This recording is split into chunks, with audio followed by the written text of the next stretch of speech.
Empezamos una nueva edición de Café Mercosur, este espacio en el que nos proponemos analizar la realidad de los países de la región con un foco en los aspectos jurídicos. Hacemos este programa desde Rosario, Argentina, quien les habla, Osvaldo Di Princio y Daniela Burlini, y de San Pablo, Brasil, Ramiro Cayano Blanco. Este programa se transmite por RCA, radio oficial de Resistiendo con Aguante, y también por la radio Las Voces del Muro. Los programas anteriores se encuentran en iVoox y en iTunes como Café Mercosur. También nos pueden encontrar en www.cafemercosur.com y en las redes sociales, Facebook y Twitter, también como Café Mercosur.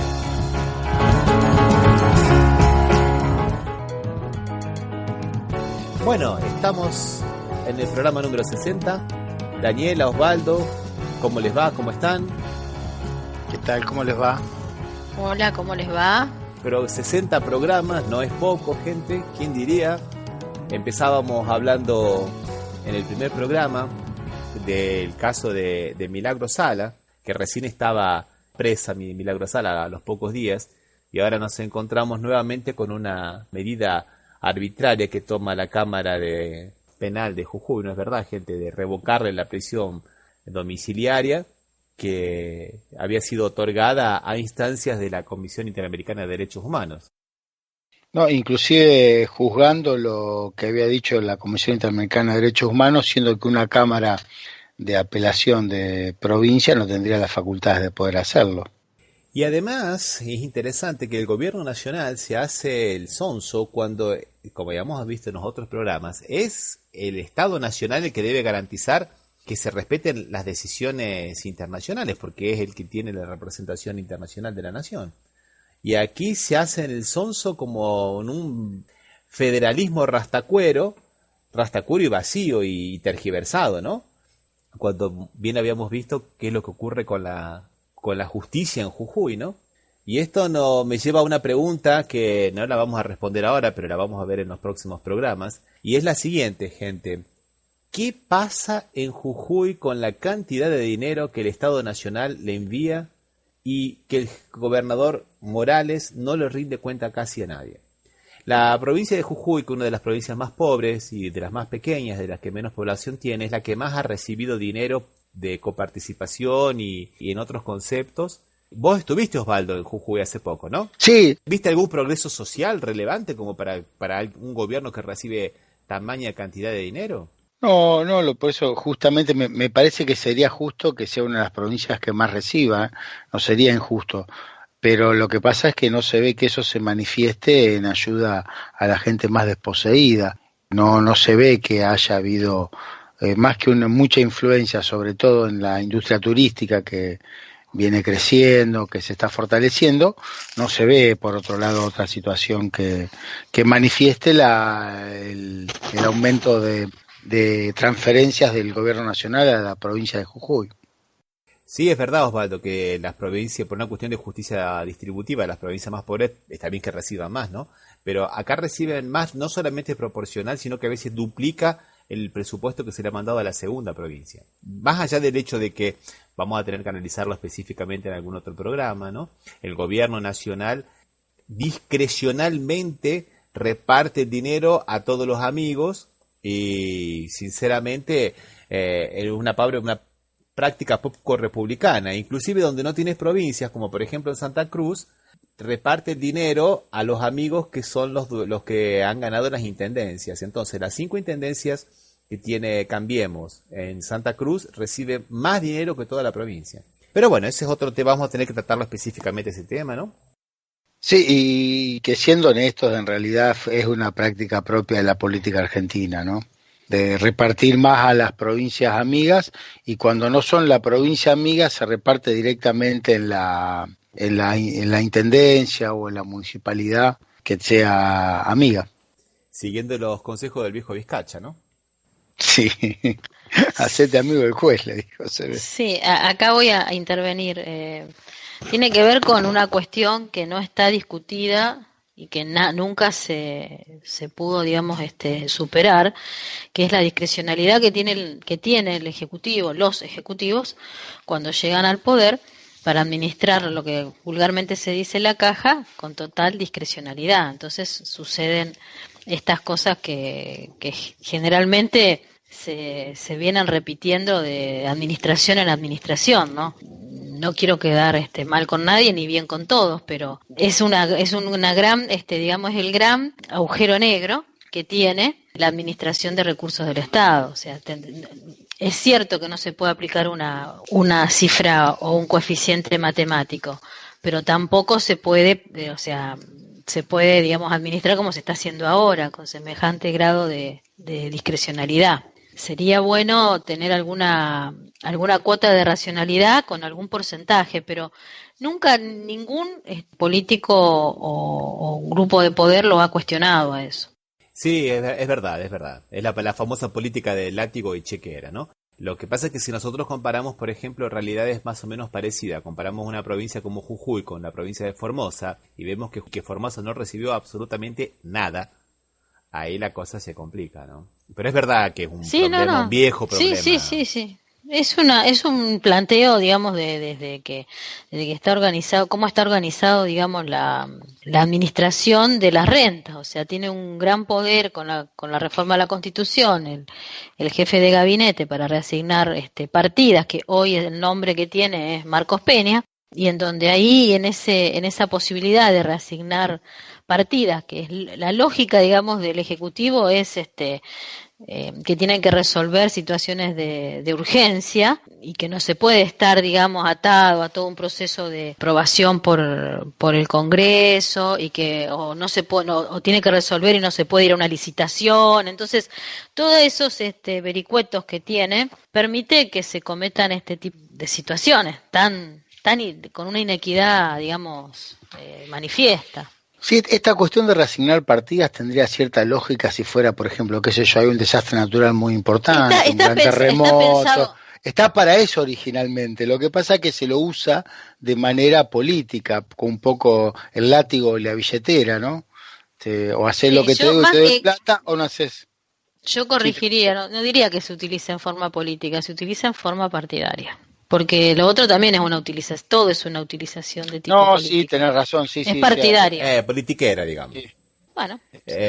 Sí, es verdad, sí. No, y estaba planteando esto porque me parece que puede haber sido uno de los motivos por el cual haya un poco recrudecido el hostigamiento a Milagro Sala, que de hecho no está en prisión domiciliaria, ¿no? Está simplemente en una nueva cárcel, ¿no? Porque está rodeada por gendarmería, con alambre de púa, 3 veces por día tiene que salir a mostrar que ella está ahí a los gendarmes, como no sé, nunca he visto eso, me parece que una práctica totalmente vejatoria.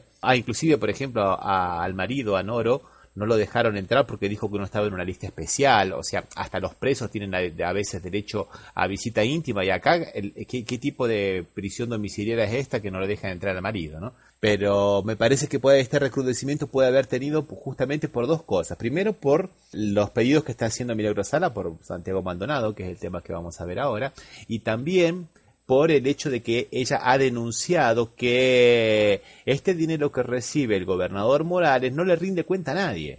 Y ese que está siendo uno de los problemas, que posiblemente por ahí haya sido un poco este recrudecimiento.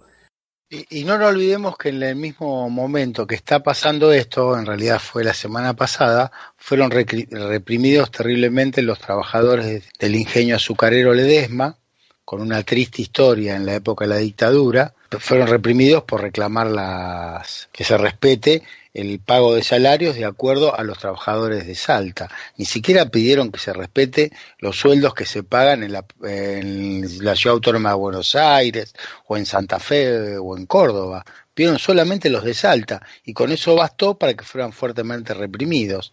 En el mismo momento, o con unos días antes que se produjera lo de Milagro Sala, o sea, la provincia de Jujuy realmente está sujeto al mandato de Morales de la manera más discrecional de que se ha visto. Osvaldo, me parece que fue en el mismo momento, porque si no me me parece que fue unos días antes, no estoy seguro, pero me parece que fue unos días antes. Fue la semana pasada la represión sobre los trabajadores de Ledesma. Y lo de Milagro Sala también fue la semana pasada, el viernes a las 19 horas, fuera de todo horario de expediente judicial, una cosa fantástica, Salió a las 19 horas de un día viernes. Y que se accedía a través el fin de semana, se accedía a la resolución esta a través del WhatsApp, porque no estaba publicada y los abogados defensores de Milagro Sala no podían decir nada. Exactamente. Recién hoy a la tarde se enteraron de cuáles eran los fundamentos de la resolución, que es lo que nos da lugar a aquellos que ejercemos el derecho, es lo que nos da lugar a poder recurrir a una resolución, es conocer los fundamentos, porque si no, solamente lo quedamos con la anécdota, ¿no? Sí, sí. Bueno, se nos ha metido sin querer el tema de Milagro Sala, lo que pasa es que es un tema, digamos, que insoslayable, y vamos a hacer una pequeña pausa musical entonces, la primera de este programa, ¿y qué vamos a escuchar, Daniela? A ver, ¿qué podemos escuchar? ¿Les gusta Pedro Guerra? Sí, claro. Sí, sí. Bueno, vamos a escucharla con Cesárea Évora en un tema que se llama Tiempo y Silencio. Bueno, vamos.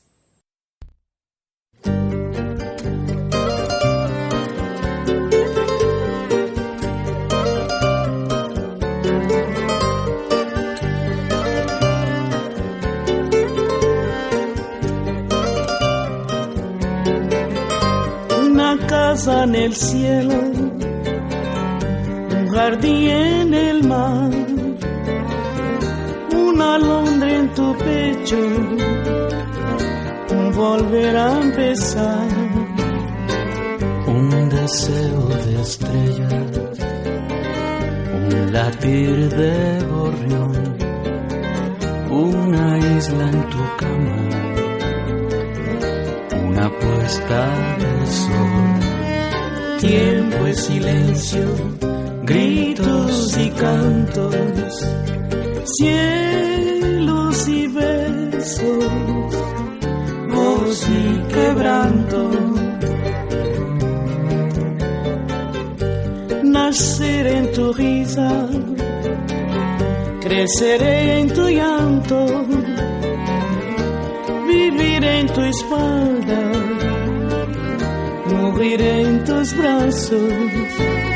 Tiempo es silencio, gritos y cantos, cielos y besos, voz y quebranto.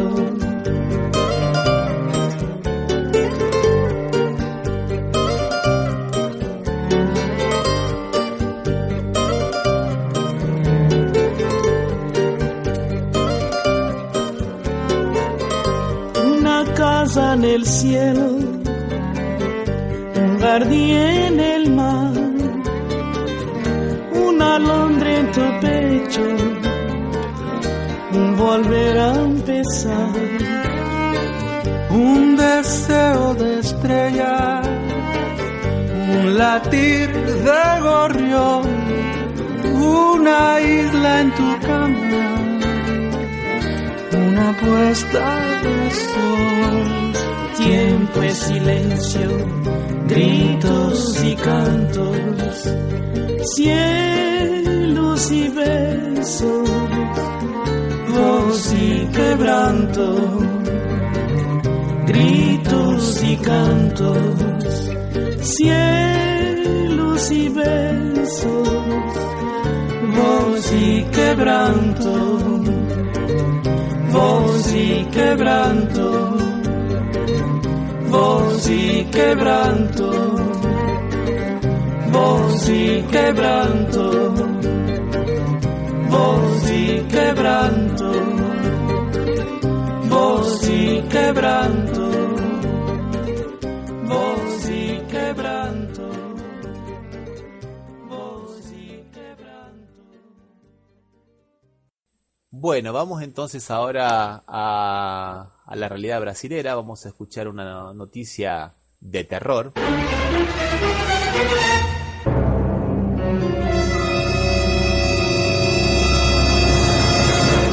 Y tiene que ver con los pueblos originarios en la Amazonia, principalmente con algunos pueblos originarios que por sus características están totalmente aislados y nunca han tenido contactos con el blanco, digamos, que son pueblos muy protegidos y muy valorizados culturalmente porque están en estado primitivo, digamos, ¿no? O sea, una cosa que es pero muy difícil. Sí, sin contacto con el blanco, diríamos. Exactamente, y ellos mismos evitan todo contacto con el blanco. Y el Estado brasilero estaba protegiendo ese aislamiento y esa situación. Lo que pasa es que un poco por culpa de este desbaratamiento que se está haciendo de la FUNAI, que habíamos hablado en enero, ¿se acuerdan? Sí. A partir de que llegó al poder Temer, realmente ha desmantelado lo que era la Fundación Nacional del Indio, que es el organismo autárquico que desde los años 80 es el que maneja la cuestión indígena. Inclusive ni siquiera durante el gobierno de Fernando Enrique Cardoso se había llegado a un desmantelamiento de tal magnitud. Y ahora la Oficina Regional para América del Sur del Alto Comisionado de las Naciones Unidas para los Derechos Humanos, una sigla bastante larga, ¿no? Y la Comisión Interamericana de Derechos Humanos de la OEA denunciaron que posiblemente haya habido una masacre de una tribu de estos indios que están aislados en la región del Valle do Javari, en la región del Amazonas. Y entre esta gente que fue masacrada había mujeres, niños. Y es siempre lo mismo, gente. Lamentablemente estamos en la misma realidad. Los ataques son realizados por los buscadores de oros y de piedras, por los que andan talando furtivamente los árboles y furtiva e ilegalmente los árboles, y nuevamente por los productores agropecuarios, como habíamos visto en los programas anteriores, ¿no? La expansión de la frontera agropecuaria hace que la gente no tenga escrúpulos y asesine a los pueblos originarios, o los hostiguen, como ocurre en Salta, o como ocurrió en Mato Grosso, que habíamos hablado antiguamente con los guaraníes, o como por ejemplo está ocurriendo ahora con los mapuches en la zona de la Patagonia, ¿no es verdad? Sí, sí, vos sabés que escuchándote me acordé de, no sé si la leyeron, una novela que leí hace muchos años que se llama El Hablador, de Vargas Llosa. Es una novela cortita y a mí lo que me emocionó es un estudiante en mi memoria quedó, ¿no? Como un estudiante de antropología que se fue a vivir con las comunidades indígenas y aprendió la lengua y estaba en permanente movimiento, escapando de la civilización, y él se llamaba El Hablador porque contaba y transmitía las historias y las leyendas de los pueblos, hasta que se logra, transformar en uno de ellos. Es una novela muy, muy, muy linda. Como el tipo que viene de la civilización adquiere, todo el conocimiento que tienen las comunidades indígenas y pierde, de a poco se va desprendiendo de desaprende todos los conocimientos occidentales, si querés. Es muy linda, es es del año 87 la novela. ¿Pasa dentro de los lugares en algún lugar de Colombia, te digo, la novela, o él no lo ubica, o es una novela, o sea, una ficción? La tribu se llama Machingenga en la Amazonia peruana. Porque yo te escuchaba vos y me acordaba que en La Misión, la película La Misión, pasa en las misiones jesuíticas que estaban entre Argentina, Paraguay y Brasil. Y sobre todo eran los indios guaraníes los que estaban reunidos en Misiones. Y extrañamente, no sé si ustedes vieron la película La Misión, hay un montón de indios que cantan. Los indios son colombianos, está filmada en Colombia esa parte. O sea, y no tienen ninguna diferencia, por lo cual, o sea, uno pensaba, ¿no?, que tanta distancia, tantos cientos de kilómetros o miles de kilómetros, y sin embargo tienen la misma realidad. Por eso te preguntaba si eran indios de Colombia, o sea, si él tenía una ubicación, porque uno siente como que parece que fueran cosas totalmente distintas, los guaraníes, los mapuches o los indios de Colombia. Evidentemente son los mismos, con las mismas realidades y las mismas necesidades. Y hoy Sí, por sí. hoy, Osvaldo, qué interesante lo que estás diciendo y qué bueno lo que has dicho, Daniela, porque hoy por hoy el hombre blanco está haciendo un camino inverso. No es que él va a los indios para volverse indio, sino que están yendo a las comunidades de pueblos originarios del Amazonas para robar el conocimiento a los indios. Es lo que se conoce como biopiratería. Lo vamos a tener que analizar, es un tema muy serio porque va de la mano con la biopiratería, con el robo industrial, principalmente el conocimiento sobre los árboles y las plantas que tienen usos medicinales. Ramiro, me parece que inclusive una firma brasileña muy importante de artículos de cosmética de venta directa, Una que se uso la pasa, yo. no sé si será la que usás vos, Daniela, Sí, pero sí. se la pasa robando cuestiones que ya habían encontrado los indígenas, ¿no? Que tiene una crema que se llama crema de pitanga. No sé, empieza con Sí, N y sí, termina sí. con Nature. Sí, sí, sí, sí, sí, sí, sí, sí, tiene crema de pitanga. ¿Y te gusta la crema de pitanga? Es preciosa, es excelente. Sí, y la de tiene Bueno, de maracuyá también.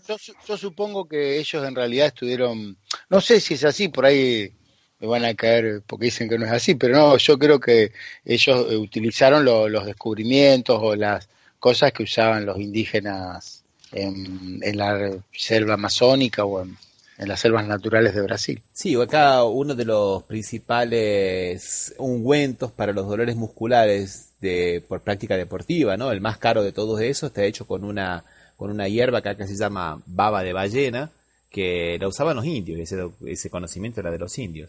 Pero ahora hay mucha injerencia norteamericana en la Amazonia con esta cuestión de la biopiratería e inclusive por algunas sectas de religiosos pentecostales que también aprovechan para, digamos, hacer su trabajo de evangelización, lo que por un lado significa también un poco de aculturalización, ¿no? Y también aprovechan para llevarse especies para tratar de reproducirlas en otros lados que tienen finalidades medicinales. O sea, con esto quiero decir que en realidad cuando estamos matando los indios, también estamos matando un saber, y ese saber hasta económicamente es muy valioso. Sí, sí. Uh-huh. O sea que Tal cual. hasta desde el punto de vista más, digamos, más egoísta del hombre, acaba siendo una práctica totalmente contraproducente, ¿no? Sí, sí, que lucha, afecta a sus propios intereses, ¿no? Así es. Y bueno, eso nos lleva al tema de Santiago Maldonado también, ¿no? Bueno, que no era lógicamente un joven de pueblos originarios, pero defendía la causa y que por eso lo han desaparecido, no se sabe si ex profeso o por torpeza. Lo que pasa es que la respuesta del gobierno después de más de 60 días sigue siendo de las más pobres que se pueda dar como Estado, ¿no? Y bueno, y el domingo se han manifestado en Argentina en casi todas las ciudades. ¿Qué pueden contar ustedes que estaban en Argentina? Bueno, en Rosario hubo una movilización muy importante, convocada en el monumento a las 4:30 de la tarde, con mucha presencia de gente, muy, muy concurrida. También se pidió, hubo otro acto en la ciudad, al que concurrí, donde tocaron la Filarmónica de la provincia de Santa Fe junto con un conjunto muy popular de acá, y también se pidió frente a 50.000 personas la aparición con vida de Santiago. Así que yo creo que está presente permanentemente. El sábado también concurrí a una obra de teatro, y al finalizar agradecí al director y los actores, y también pidió por la aparición con vida de Santiago. Tuve la mala suerte de tener sentada al lado una señora que la tuve que escuchar refunfunear por el pedido.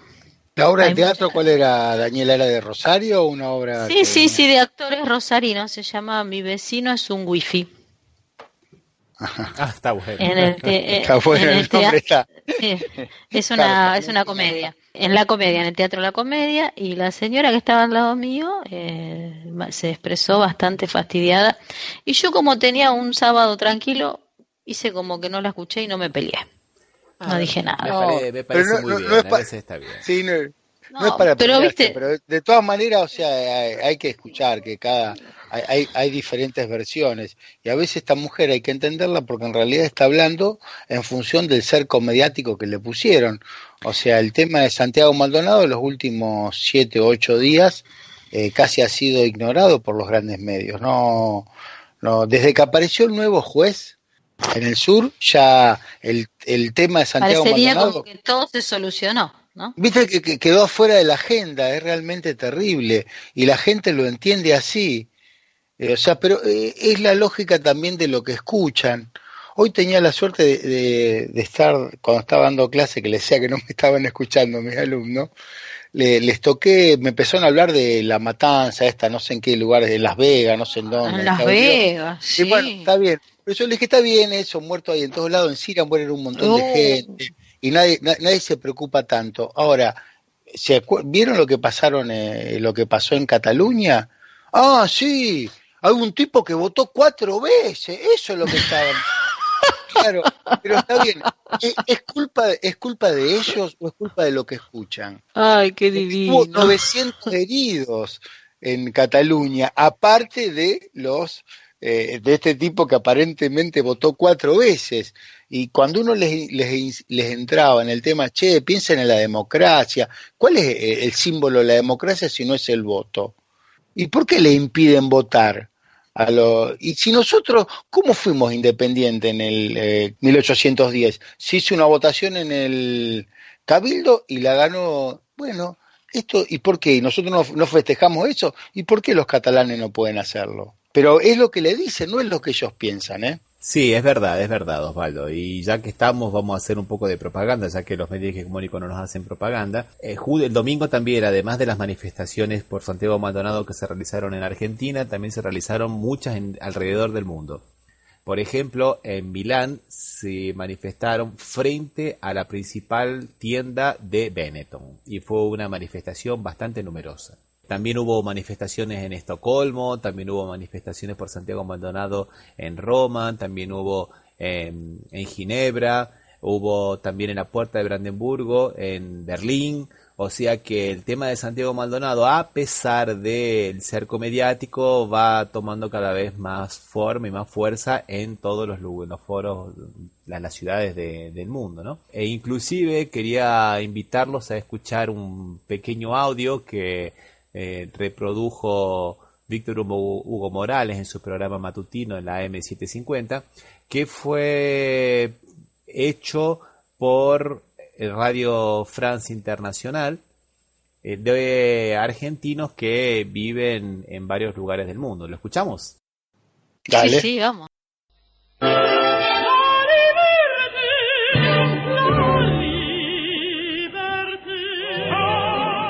Un programa de Radio Francia Internacional presenta. En Argentina, un artesano de 28 años desaparece en un operativo de la Gendarmería durante una protesta mapuche. Este hecho, ocurrido el 1 de agosto pasado, tiene en vilo a la sociedad argentina. ¿Dónde está Santiago Maldonado?, se preguntan miles de argentinos. El gobierno del presidente Macri niega cualquier responsabilidad o encubrimiento en este hecho.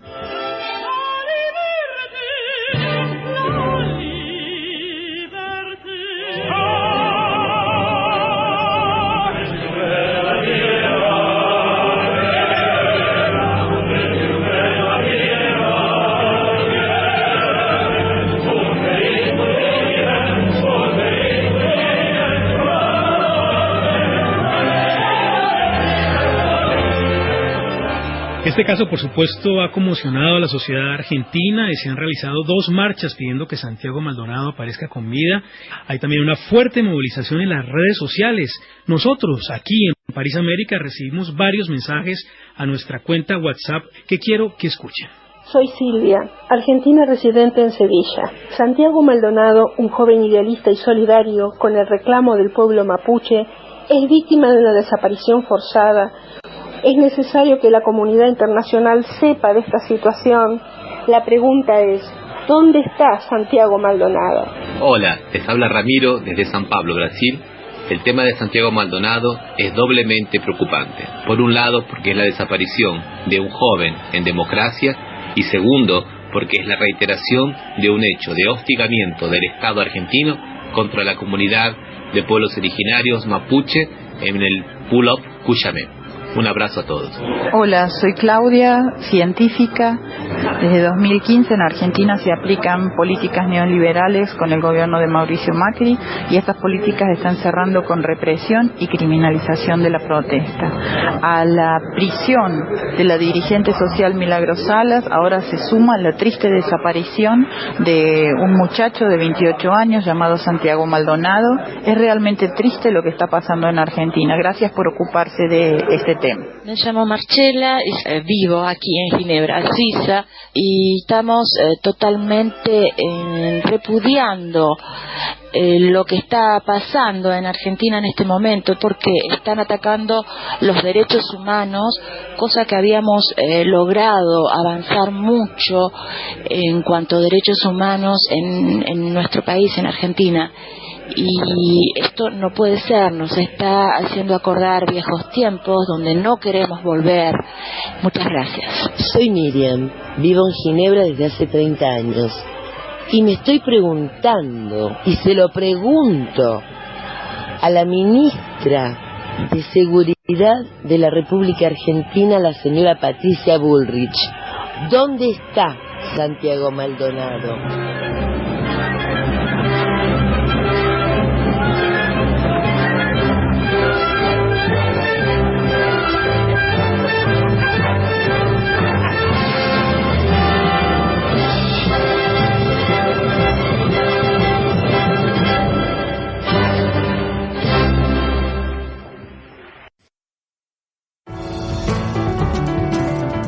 Estás escuchando Café Mercosur por las radios RCA, Resistiendo con Aguante Oficial y Las Voces del Muro.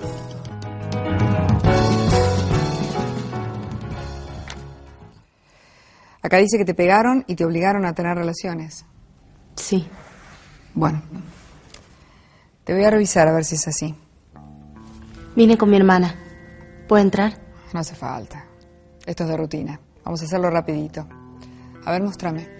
Momento, paren. ¿Por qué dudás de lo que declaró? ¿Cómo vamos a ver si es así? No. Y claro que podés entrar con tu hermana, con tu amiga o con quien hayas decidido que te acompañe. Y será rutina para vos, lamentablemente, pero para ella no es así. Respetale su vergüenza, su intimidad. Vamos otra vez.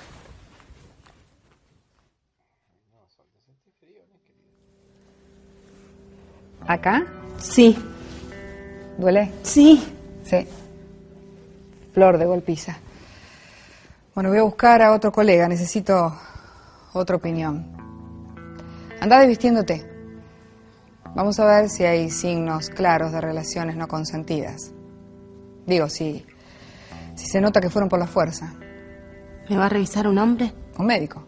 Los médicos revisamos pacientes, hombres o mujeres. No te preocupes. No.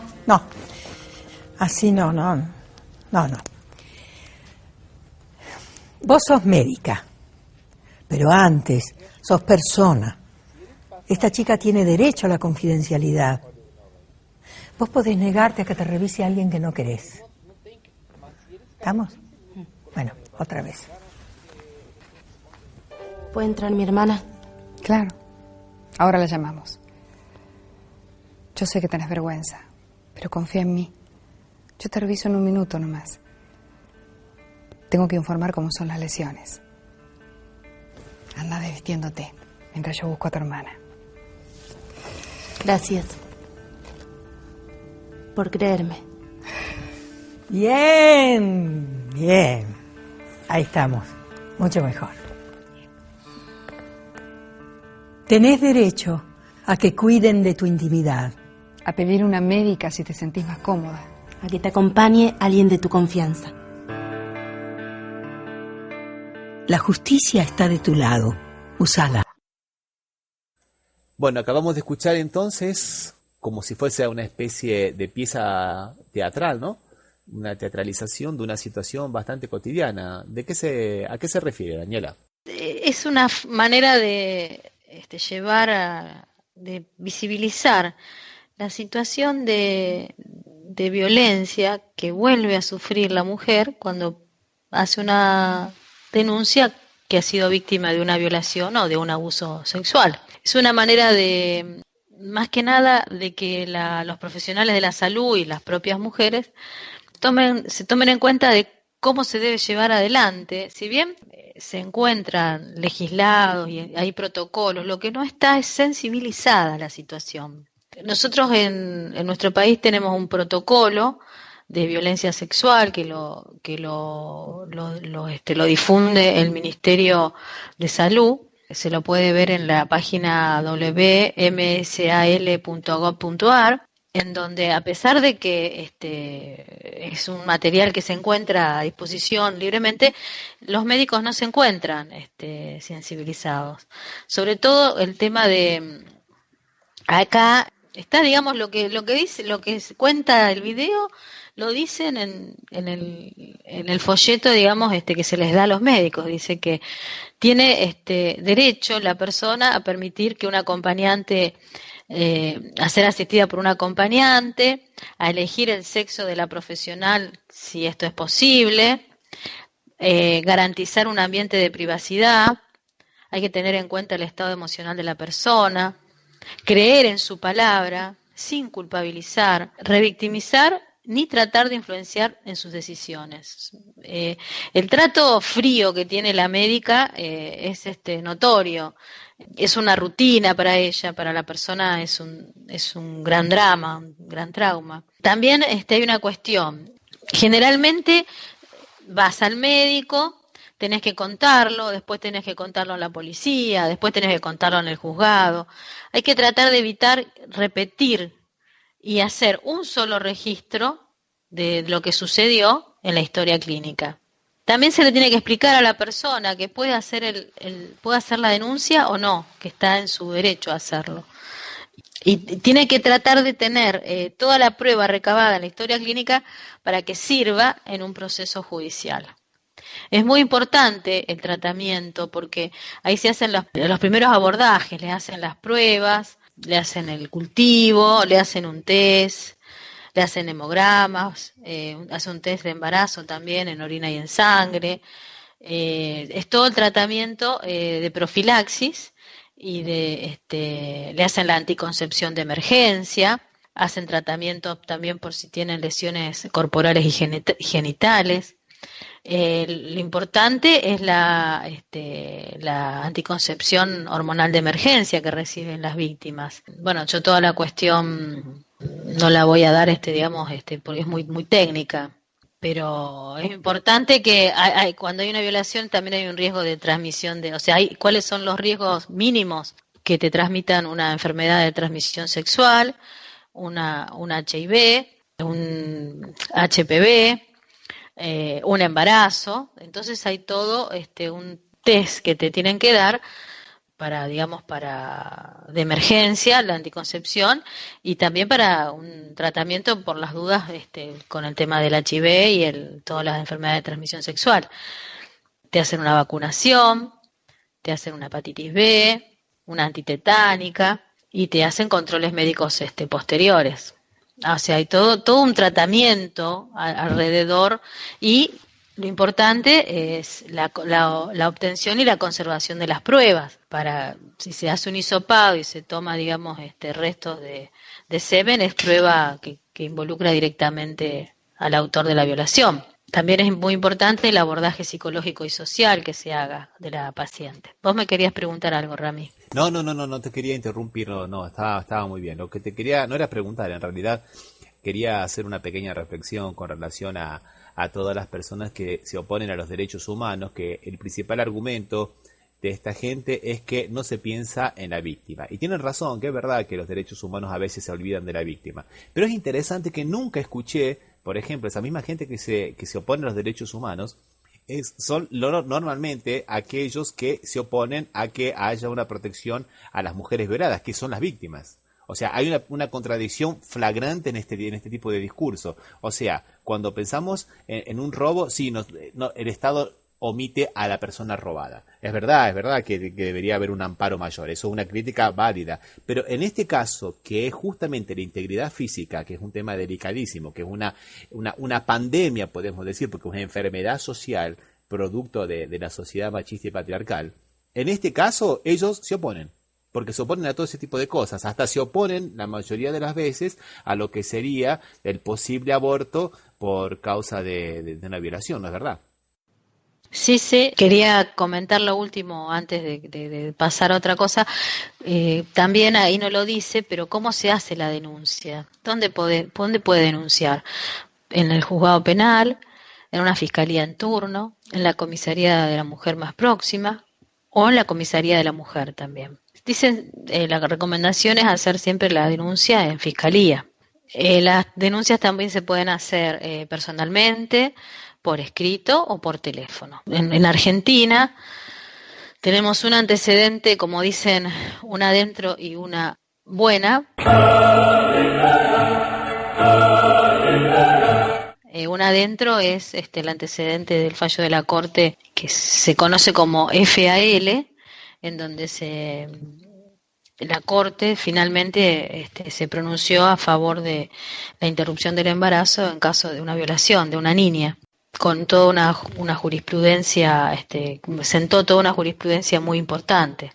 El anterior, que es digamos el caso que la condenan a la Argentina, es el caso conocido como LMR del año 2007, en donde se condena al Estado argentino por haber violado los derechos de la niña, por haberla obligado a llevar adelante un embarazo producto de una violación. La niña, aparte, sufría una discapacidad muy importante, era una discapacidad psíquica la que tenía. Y bueno, han pasado del año 2007 en el año 2012 creo que sale el otro fallo donde realmente se dio vuelta a esto, pero a pesar del avance que se ha producido, igualmente en las instituciones a donde recurren las mujeres, que generalmente son en los hospitales, todavía se siguen, digamos, encontrando con la atención de los médicos o de las enfermeras de una manera que no respetan el protocolo. Bueno, vamos a hacer una pequeña pausa musical entonces. Bueno. Daniela, hoy como musicalizadora oficial, decinos, ¿qué vamos a escuchar? Bueno, hoy hemos escuchado todo el tiempo a Pedro Guerra y ahora lo vamos a escuchar con Silvio Rodríguez en una canción que se llama Niña.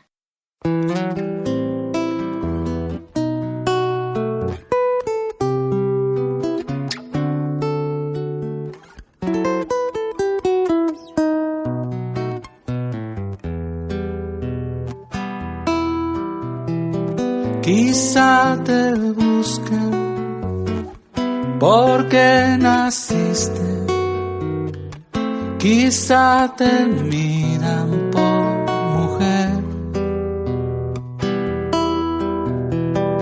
quizá te acosen porque creciste, quizá te odien por mujer. Pero no dejes de ser la niña que abraza todo lo que hay en sí. Pero no dejes de ver el mundo como un espacio por compartir.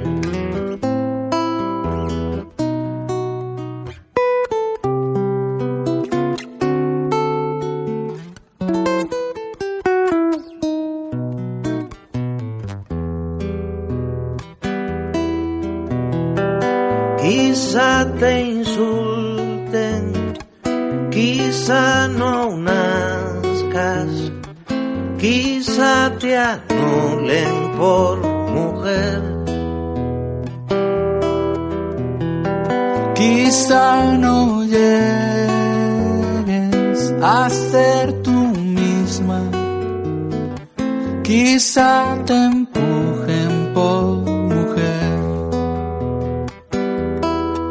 pero no dejes de ser la niña que abraza todo lo que hay en sí, pero no dejes de ver el mundo como el espacio por compartir, pero no dejes de ser la niña que abraza todo lo que hay en sí, pero no dejes de ver el mundo como el espacio por compartir.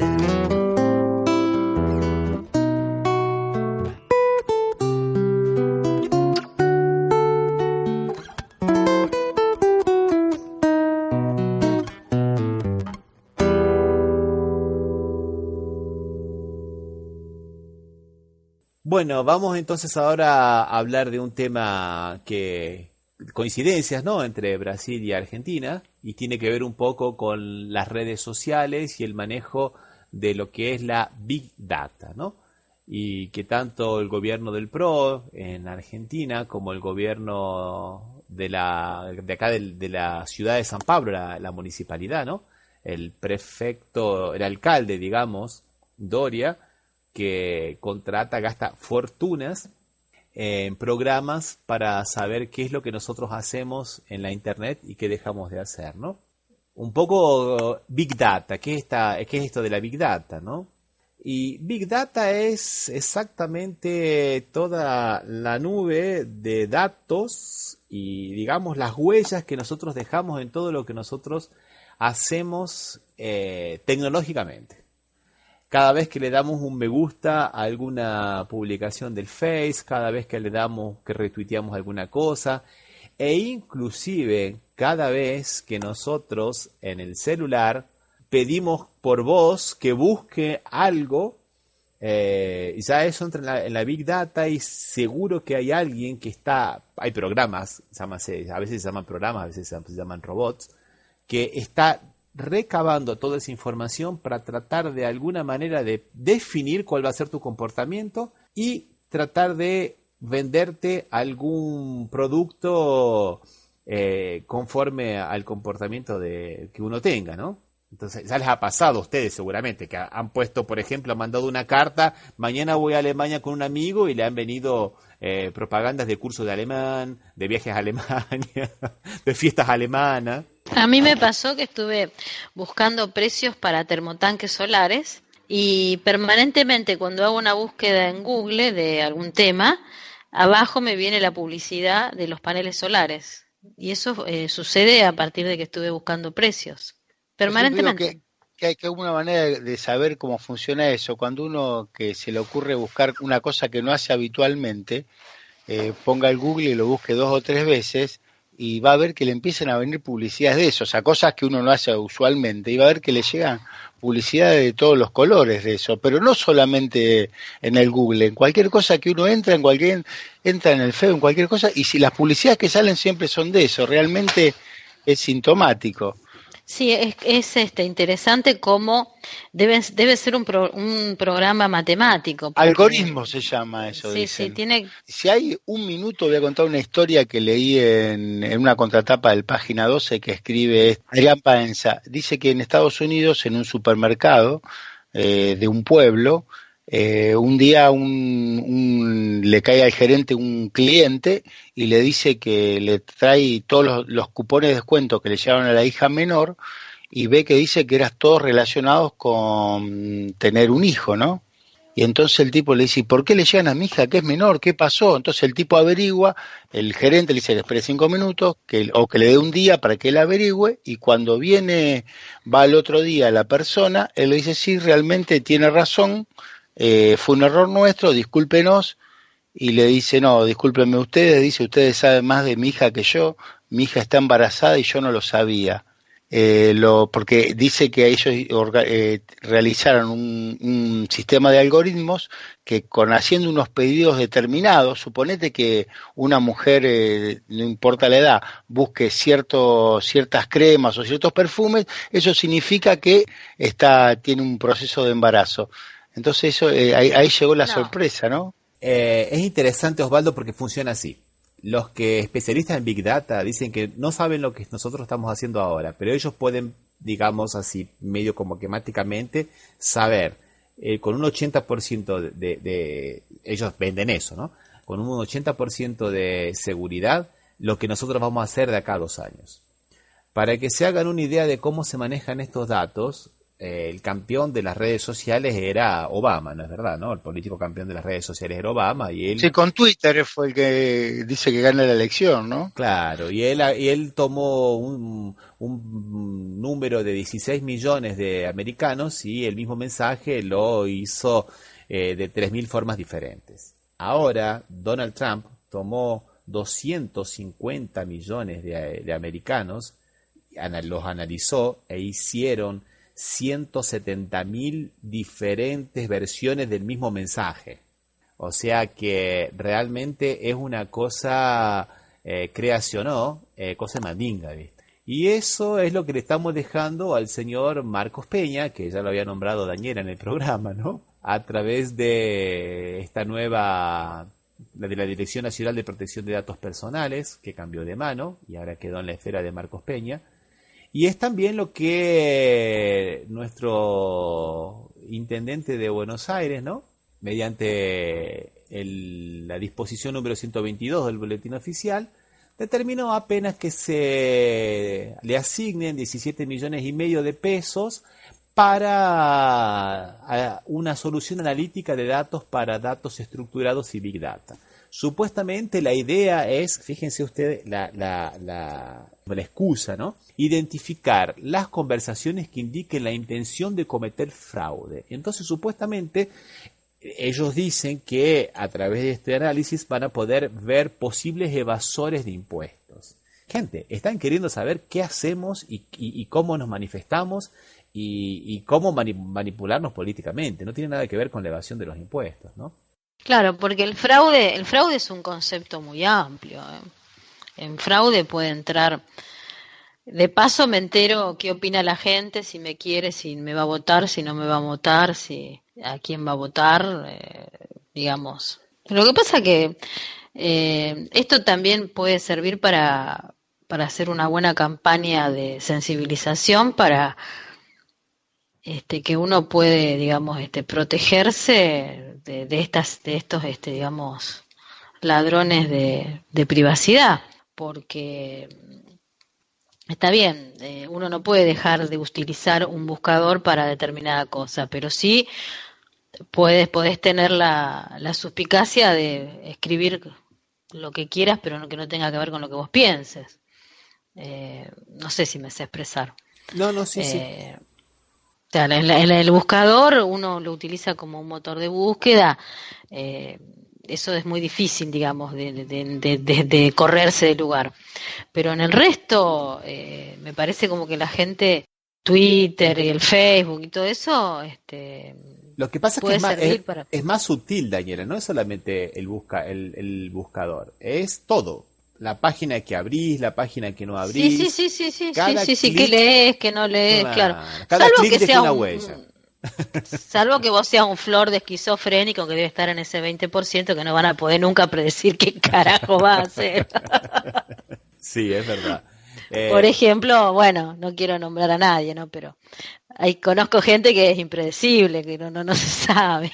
Según dijo un especialista en el tema, que es Beatriz Busaniche, de la Fundación Vía Libre, una fuente del PRO le dijo que ellos sabían exactamente cómo habían votado en la provincia de Buenos Aires en cada una de las manzanas, de acuerdo a estos datos que tenían del comportamiento y todo lo demás, que ahora quedó en manos de Marcos Peña. Y acá nuestro intendente João Doria, que tiene aspiraciones presidenciales, se presenta más o menos como el nuevo Donald Trump aquí de Brasil, está haciendo exactamente lo mismo, usa 5 software diferentes que usan Big Data para hacer supuestamente el monitoreo de lo que él hace en las redes sociales, ¿no?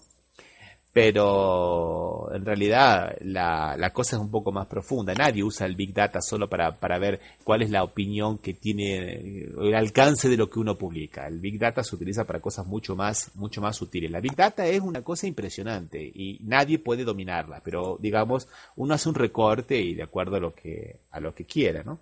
en la última presentación de Marcos Peña, ustedes no sé si se acuerdan, en el Congreso, colocaron unas maderas para esconder y se llevaron 70 personas del equipo de los trolls para hacer un monitoreo del humor de las redes sociales a cada una de las palabras de Marcos Peña, y le iban diciendo en tiempo real lo que tenía que decir o lo que no tenía que decir, ¿no? O sea, digamos, el gran hermano a todo vapor, ¿no? O sea, podemos decir la política en los tiempos de Macri. En los tiempos de Macri, de Trump y de John Doria. Sí, bueno, sí. John Doria acá lo están vendiendo como si fuera el Macri brasileño. Porque también es intendente de una ciudad grande de Brasil y tiene empresario. Y bueno, al igual que Macri, también, ¿no? John Doria, también lo estamos buscando por todos lados porque se la pasa viajando también, así que... Por eso, son de la misma familia.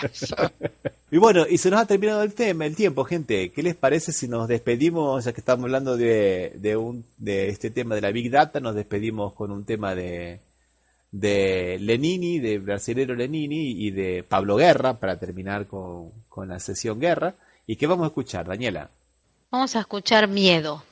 Bueno, les recordamos entonces que este programa se emite por la radio RCA, Resistiendo con Aguante, y por la radio Las Voces del Muro. Y que nos pueden encontrar en Facebook como Café Mercosur y en Twitter como @Café Mercosur. Y también que nos pueden escribir a contacto@cafemercosur.com. Y que nuestra página en internet, donde pueden escuchar los programas anteriores, es www.cafemercosur.com. Hasta la próxima, gente, un abrazo. Hasta la próxima. Hasta la próxima. Tienen miedo del amor y no saber amar, tienen miedo de la sombra y miedo de la luz, tienen miedo de pedir y miedo de callar, miedo que da miedo del miedo que da, tienen miedo de subir y miedo de bajar, tienen miedo de la noche y miedo del azul, tienen miedo de escupir y miedo de aguantar, miedo que da miedo del miedo que da. El miedo es una sombra que el temor no esquiva, el miedo es una trampa que atrapa al amor, el miedo es la palanca que apagó la vida, el miedo es una grieta que agrandó el dolor. Tem medo de gente, de solidão, tem medo da vida e medo de morrer, tem medo de ficar, medo de escapar, medo que dá medo do medo que dá, tem medo de acender, medo de apagar, medo de esperar, medo de partir, tenho medo de correr e medo de cair, medo que dá medo do medo que dá. O medo é uma linha que separa o mundo, o medo é uma casa aonde ninguém vai, o medo é como um laço que se aperta em nós, o medo é uma força que não me deixa andar.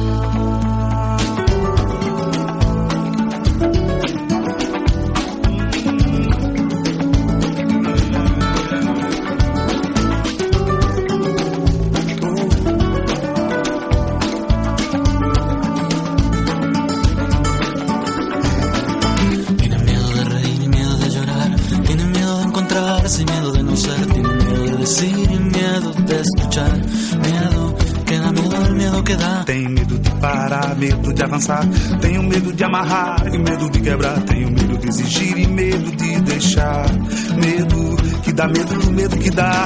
O medo é uma sombra que o temor não desvia, o medo é uma armadilha que pegou o amor, o medo é uma chave que apagou a vida, o medo é uma brecha que fez crescer a dor. El miedo es una raya que separa el mundo, el miedo es una casa donde nadie va, el miedo es como un lazo que se aprieta en nudo, el miedo es una fuerza que me impide andar.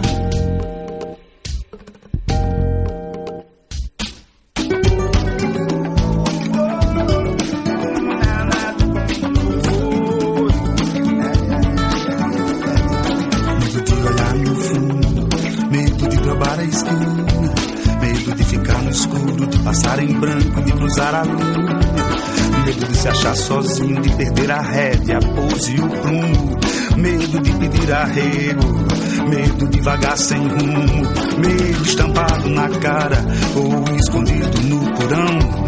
Medo circulando nas veias ou em rota de colisão. Medo é de Deus ou do demo, é ordem ou confusão. O medo é medonho, o medo domínio. Medo é a medida da indecisão. Medo de fechar a cara, medo de encarar, medo de calar a boca, medo de se cortar, medo de passar a perna, medo de cair, medo de fazer de conta, medo de iludir, medo de se arrepender, medo de deixar por fazer, medo de se amargurar pelo que não se fez, medo de perder a vez, medo de fugir da raia na hora H, medo de morrer na praia depois de beber um mar, medo, e que dá medo do medo que dá, medo, e dá medo do medo que dá, medo que dá.